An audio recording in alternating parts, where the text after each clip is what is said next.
உலகத்தில் பூவெல்லாம் உன் போல அழகில்ல, நானும் உன் அம்மாவும் பண்ணாத தவமில்ல.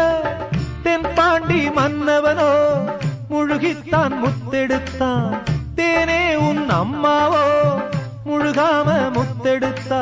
கண்ணே தெய்வம் கண்டேன் உந்தன் கண்ணே சந்நிதி, ஓ முத்தம் பட்டு எச்சில் பட்டா கொஞ்சம் நிம்மதி. சின்ன சின்ன பூவே நீ கண்ணால் பாரு போதும், தொட்டு தொட்டு பேசு என்